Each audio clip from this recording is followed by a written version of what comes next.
মার্কিন president Donald Trump ভেবেছিলেন ইরানের বিরুদ্ধে সামরিক অভিযান হয়তো তার জন্য দ্রুত ও বড় ধরনের রাজনৈতিক সাফল্য বয়ে আনবে।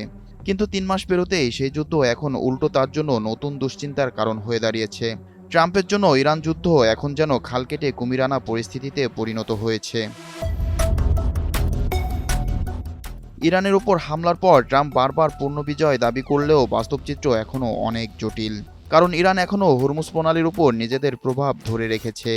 বিশ্বের গুরুত্বপূর্ণ এই নৌপথ দিয়ে বিপুল পরিমাণ তেল ও গ্যাস সরবরাহ হয়। ফলে ইরান চাইলে বৈশ্বিক জ্বালানি বাজারেও বড় ধরনের চাপ তৈরি করতে পারে। শুধু তাই নয়, পারমাণবিক কর্মসূচি নিয়েও বড় কোনো ছাড় দিতে রাজি হয়নি তেহরান।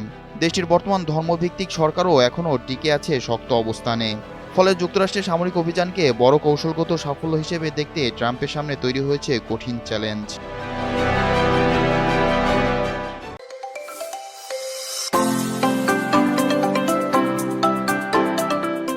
বিশেষজ্ঞরা বলছেন পরিস্থিতি আরও জটিল হতে পারে যদি যুক্তরাষ্ট্র আবার নতুন করে হামলা চালায়।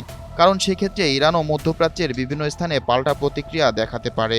এতে শুধু যুক্তরাষ্ট্র নয়, তার আরব মিত্ররাও বড় ঝুঁকির মুখে পড়তে পারে। সাবেক মার্কিন মধ্যপ্রাচ্য আলোচক অ্যারেন ডেভিড মিলার বলেন, শুরুতে এই যুদ্ধকে ট্রাম্পের জন্য সহজ ও দ্রুত সাফল্য হিসেবে মনে হলেও এখন তা দীর্ঘমেয়াদী কৌশলগত সমস্যায় রূপ নিয়েছে। বিশ্লেষকদের মতে ট্রাম্প এখন এমন এক অবস্থায় আছেন যেখানে সহজে কোনো সমঝোতায় যাওয়া তার জন্য রাজনৈতিকভাবে ঝুঁকিপূর্ণ। কারণ কোনো ছাড় দিলে তাকে দুর্বল নেতা হিসেবে দেখা হতে পারে। আবার কঠোর অবস্থান চালিয়ে গেলে সংঘাত আরও দীর্ঘ হওয়ার আশঙ্কাও রয়েছে। তবে এখনও আলোচনার পথ পুরোপুরি বন্ধ হয়নি।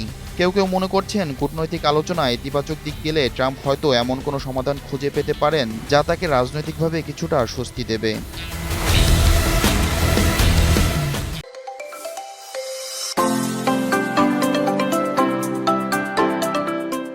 এদিকে হোয়াইট হাউস দাবি করছে অপারেশন এপিক ফিউরি অভিযানে যুক্তরাষ্ট্র তাদের সব সামরিক লক্ষ্য পূরণ করেছে। ট্রাম্প প্রশাসনের ভাষ্য, পরিস্থিতি মোকাবেলায় প্রেসিডেন্টের সামনে এখনও সব ধরনের বিকল্প খোলা রয়েছে। বিপ্লব শেখ, এনটিভি অনলাইন।